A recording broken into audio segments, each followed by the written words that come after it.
Hello guys, welcome back to ADV Sancharis. ഇന്ന് travel vlog ഒന്നുമല്ല, ഒരു ചെറിയ റിവ്യൂ ആണ്. നിങ്ങൾ തമ്മിൽ കണ്ടതുപോലെ തന്നെ യൂത്തിൻ്റെയൊക്കെ എന്താ പറയുക, നെഞ്ചിടിപ്പ് എന്ന് വേണമെങ്കിൽ പറയാം. എൻഡോർക്ക് എന്ന് പറയുന്ന സ്കൂട്ടർ, അതിൻ്റെ ഒരു ചെറിയ റിവ്യൂ ആണ് ഞാൻ ഉദ്ദേശിക്കുന്നത്. വണ്ടി നമ്മുടെ കയ്യിലില്ല, പക്ഷേ ഒരു എടുക്കാനിരിക്കുന്ന ഒരാൾക്ക് വേണ്ടുന്ന അത്യാവശ്യം കുറേ കാര്യങ്ങൾ ഞാൻ പറഞ്ഞുതരാം. സ്പെക്ക് ബൈ സ്പെക്കായിട്ട് റിവ്യൂ ചെയ്യുന്നത് ഭയങ്കര ബോറും പരിപാടിയാണ്. ഒരുപാട് വീഡിയോസ് അങ്ങനെ ഉണ്ട്.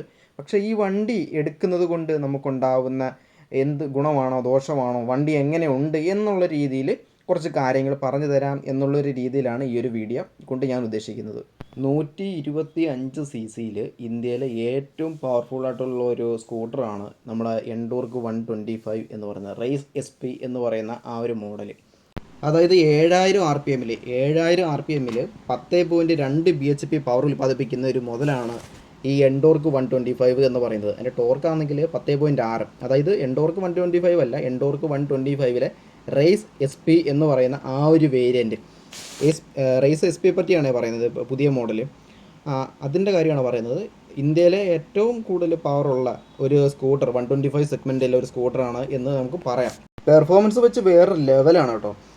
ഒരുപാട് ആൾക്കാർ ഈ ഒരു എൻഡോർക്ക് 125 എന്ന് പറയുന്ന ഈ ഒരു സ്കൂട്ടറുമായിട്ട് ലഡാക്ക് വരെ പോയിട്ടുള്ള ഒരുപാട് ആൾക്കാരുണ്ട്. നമ്മുടെ മലയാളികേഴ്സ് തന്നെ ഒരുപാട് പേരുണ്ട്.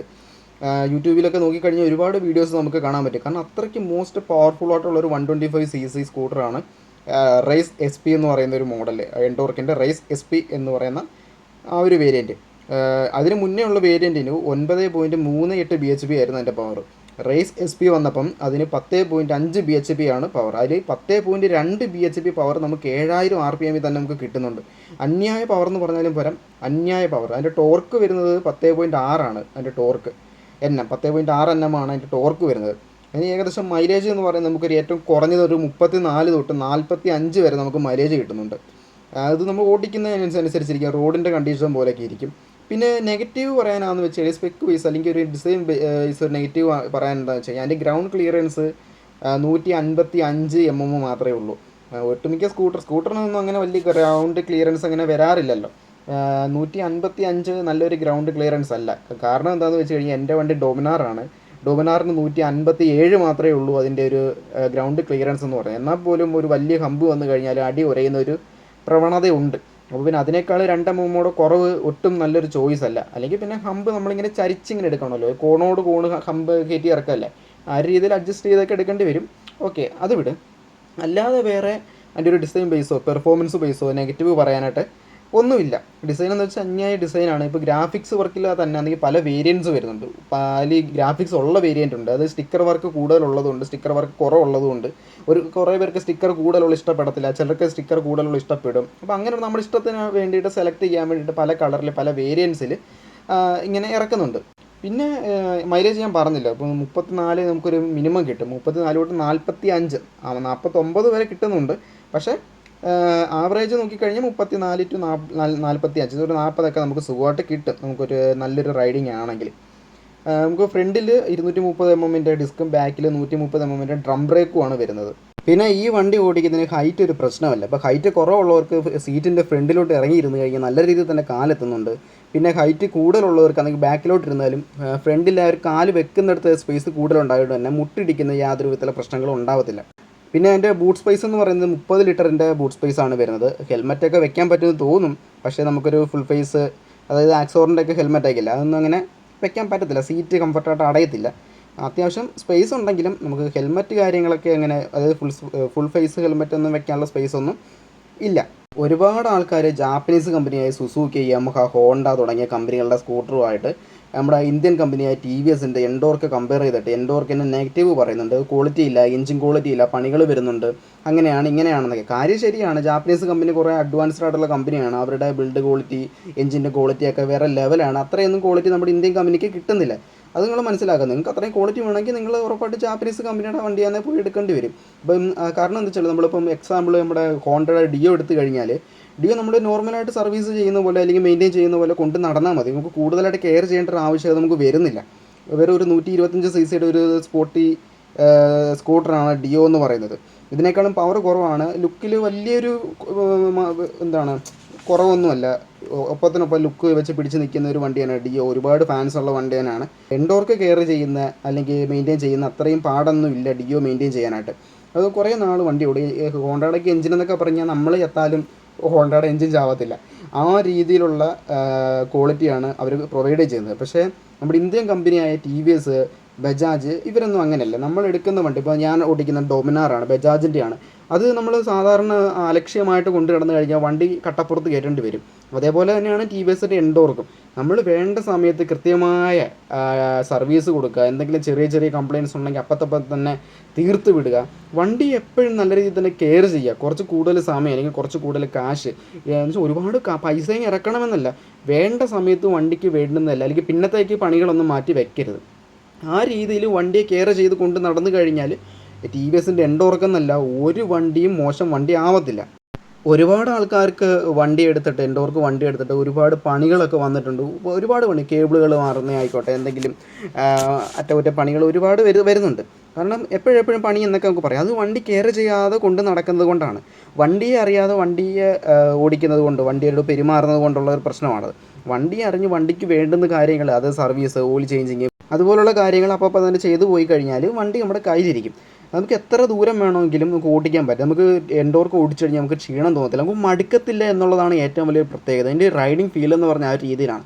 നമുക്ക് എത്ര ദൂരം ഓടിച്ചാലും മടുക്കത്തില്ല എന്നുള്ളത് എൻഡോർക്കിൻ്റെ വലിയൊരു പ്രത്യേകത തന്നെയാണ്. കാരണം ഇത്രയും പവറുള്ളൊരു വണ്ടിയാണ്. നമുക്ക് എപ്പോഴും ലോങ് പോകാനായിട്ട് അത്യാവശ്യം പവറുള്ളൊരു വണ്ടി തന്നെയാണ് നമുക്ക് വേണ്ടത്. ഇത് സ്പെക്കിൽ മാത്രമാണ് 125 cc ഉള്ളത്. അല്ലെങ്കിൽ ഞാൻ നേരത്തെ പറഞ്ഞ പോലെ 160, 150, 160 cc സ്കൂട്ടറുകളുമായിട്ട് കോമ്പറ്റ് ചെയ്യേണ്ട ഒരു ഐറ്റം തന്നെയാണ് ഈ ഒരു മുതലെന്ന് പറയുന്നത്. അതുകൊണ്ട് നമുക്ക് ലോങ് ഒക്കെ പോകാൻ അത്യാവശ്യം നല്ല കംഫർട്ട് തരുന്ന ഒരു വണ്ടി തന്നെയാണ്. ഫ്രണ്ടിലൊക്കെ സ്പേസ് അത്രയും ഉണ്ടായതുകൊണ്ട് ലഗേജൊക്കെ നമുക്ക് ഫ്രണ്ടിൽ വെച്ചിട്ടും പോകാം. ബാക്കിൽ പില്ലിയൻ ഇരുത്തിക്കൊണ്ട് വേണമെങ്കിലും പോകാം. കാരണം പില്ലിയൻ ഇരുത്തിക്കൊണ്ട് ലഡാക്ക് കയറിയിട്ടുണ്ട്. ലഡാക്കിലെന്ന് വെച്ചാൽ ഹൈ ആൾട്ടിറ്റ്യൂഡാണ്. അവിടെ എയർ കൂൾഡ് എഞ്ചിനൊന്നും, എൻഡോർക്കിൻ്റെയൊക്കെ എയർ കൂൾഡ് എഞ്ചിനാണ്. ആ എയർ കൂൾഡ് എഞ്ചിനൊന്നും മുകളിലോട്ട് കയറാൻ വണ്ടി വലിക്കത്തില്ല. മനസ്സിലായില്ലേ? കാരണം അവിടെ എയർ ഇല്ല, ഓക്സിജൻ ഇല്ലാത്തതുകൊണ്ട് തന്നെ എഞ്ചിനകത്തോട്ട് എയർ കയറാത്തതുകൊണ്ട് തന്നെ വണ്ടിക്ക് വലിവ് കുറയും ഹൈ ആൾട്ടിറ്റ്യൂഡിൽ. എന്നിട്ട് പോലും പില്ലിയണെ ഇരുത്തിക്കൊണ്ട്, ലഗേജ് വിത്ത് പില്ലിയാണ് എൻഡോർക്ക് വണ്ടി കേരളത്തിൽ നിന്ന് ഓടിച്ച് ലഡാക്കിൽ കർദുങ്ക്ല പാസ് വരെ എത്തിയ മലയാളിയുണ്ട്. അപ്പം വണ്ടി വലിക്കുന്നുണ്ടായിരുന്നു എന്നല്ല, വണ്ടിക്ക് വലിവ് കുറവായിരുന്നുവെങ്കിലും അവിടം വരെ കയറി പോകാനുള്ള ഒരു പെർഫോമൻസ് എൻഡോർക്ക് എന്ന് പറയുന്ന ഈ ഒരു മുതലിലുണ്ട് എന്നുള്ളതാണ് ഞാൻ ഈ പറഞ്ഞു വന്നത്. പിന്നെ ഇതിൻ്റെ സർവീസ് സെൻറ്ററുകൾ നിങ്ങൾ അന്വേഷിച്ച് നല്ല സർവീസ് സെൻറ്ററുകളിൽ മാത്രം വണ്ടി കൊടുക്കുക. ഒരുപാട് ടി വി എസിൻ്റെയൊക്കെ ഒരുപാട് സർവീസ് സെൻറ്ററുകൾ കംപ്ലയിൻറ്റ്സ് ഒരുപാട് വരുന്നുണ്ട്. ഒരുപാട് പേര് അഭിപ്രായം പറയുന്നുണ്ട്, മോശം സർവീസാണ്, അങ്ങനെയാണ് ഇങ്ങനെയാണെന്നൊക്കെ. അതൊക്കെ നിങ്ങൾ നോക്കിയിട്ട് നിങ്ങളുടെ അടുത്തുള്ള ഏറ്റവും നല്ല സർവീസ് സെൻറ്റർ എവിടെയാണെന്ന് നോക്കിക്കഴിഞ്ഞാൽ അവിടെ തന്നെ കൊണ്ടുപോയി സർവീസ് ചെയ്യാൻ നോക്കുക. കാരണം നമുക്ക് സർവീസിൻ്റെ ഒരു അവൈലബിലിറ്റി, പാഡ്സിൻ്റെ ഒരു അവൈലബിലിറ്റി അതൊക്കെ കുറച്ച് ലാഗായിരിക്കും. മറ്റേ ഹോണ്ടയുടെ ഡിയോ ഒക്കെ വെച്ച് നോക്കുകയാണെങ്കിൽ അങ്ങനെയുള്ള കാര്യങ്ങളിലൊക്കെ എൻഡോർക്ക് വളരെ പിന്നിലാണ്. പെർഫോമൻസ് ബേസ് അതിൻ്റെ കുറേ ഫങ്ഷൻസൊക്കെ ഉണ്ട്. അവരുടെ മീറ്ററിൽ തന്നെ ഏകദേശം 60ഓളം കാര്യങ്ങളാണ്, 60ഓളം ഫങ്ഷൻസാണ് വരുന്നത്. അത് ഇലക്ട്രോണിക് വോയിസ് അസിസ്റ്റൻ്റ് ഉണ്ട്, ബ്ലൂടൂത്ത് കണക്ടിവിറ്റി ഉണ്ട്, നമുക്ക് 0 to 60 എത്ര സമയത്തുള്ളിൽ കയറി എന്നുള്ളതുണ്ട്, എഞ്ചിൻ്റെ ടെമ്പറേച്ചർ അറിയാവുന്നുള്ളതുണ്ട്. അങ്ങനെ ഒരുപാട് കാര്യങ്ങൾ ഇതിൻ്റെ മീറ്ററിൽ നിന്ന് നമുക്ക് അറിയാൻ പറ്റുന്നുണ്ട്. അങ്ങനെ മീറ്ററൊക്കെ ഒരുപാട് അഡ്വാൻസ്ഡ് ആയിട്ടുള്ള വണ്ടിയാണ് എൻഡോർക്ക് എന്ന് പറയുന്നത്. ഈ ഒരു പ്രൈസ് റേഞ്ചിൽ ഏകദേശം 120 തോന്നുന്നു ഇതിൻ്റെ പ്രൈസ് എന്ന് പറയുന്നത്. അപ്പം ഈ ഒരു പ്രൈസ് റേഞ്ചിൽ ഇത്രയും ഫങ്ഷൻസും ഇത്രയൊരു പെർഫോമൻസും ഇത്രയൊരു ലുക്കും ഉള്ള വേറൊരു വണ്ടി ഇല്ല. പക്ഷേ നമുക്ക് പണി പാളുന്നത് എവിടെയാണെന്ന് വെച്ച് കഴിഞ്ഞാൽ വണ്ടി അലക്ഷ്യമായിട്ട് കൊണ്ടു നടക്കുമ്പോൾ പണികൾ വന്നുകൊണ്ടേയിരിക്കും.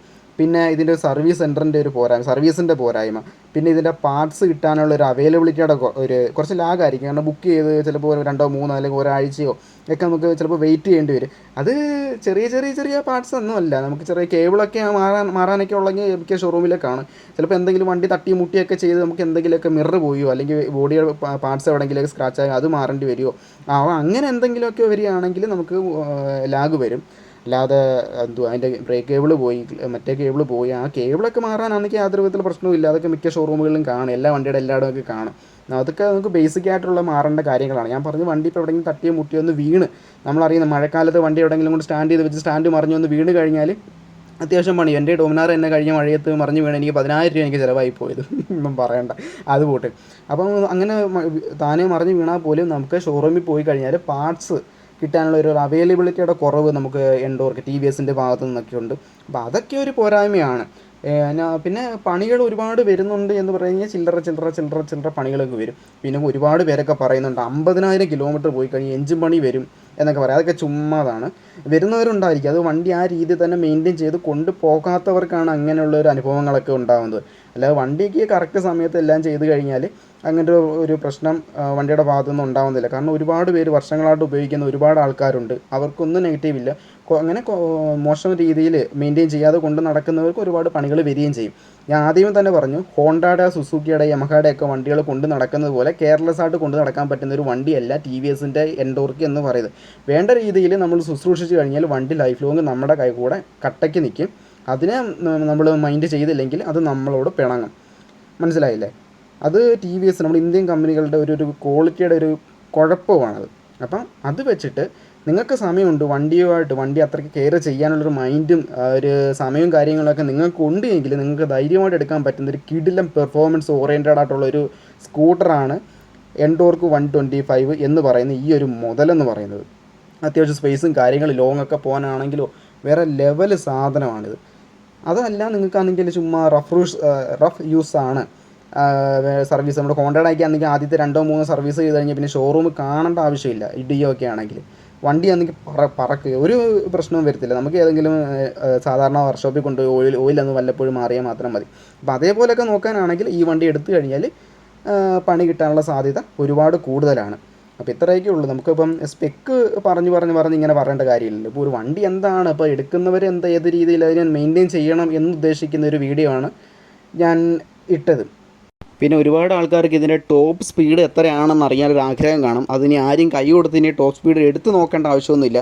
ഒരു 103 തൊട്ട് 107 വരെയൊക്കെ കയറും. അത് ചിലപ്പോൾ 103 സുഖമായിട്ടും കയറിപ്പോവും. എന്നാൽ ഒന്നുകൂടെ പുഷ് ചെയ്ത് കഴിഞ്ഞാൽ ഒരു 107 വരെയൊക്കെ വണ്ടി കയറും. അത്രയൊന്നും എടുത്ത് അപകടമൊന്നും ഉണ്ടാക്കുകയും ചെയ്യരുത്. നമുക്ക് സ്വീറ്റ് സ്പോട്ടായിട്ട്, അതായത് വണ്ടിക്ക് വലിയ സ്ട്രെയിൻ ഇല്ലാതെ സ്പീഡിൽ പോകാൻ പറ്റിയ സ്പീഡെന്നൊക്കെ പറയുന്നത് ഒരു 70 കിലോമീറ്ററൊക്കെയാണ്. അതിനകത്തൊക്കെ പോവുക. അപ്പോൾ വീഡിയോ ഒക്കെ സബ് ചെയ്ത് ലൈക്ക് ചെയ്ത് ഷെയർ ചെയ്ത് സപ്പോർട്ട് ചെയ്യണേ. താങ്ക്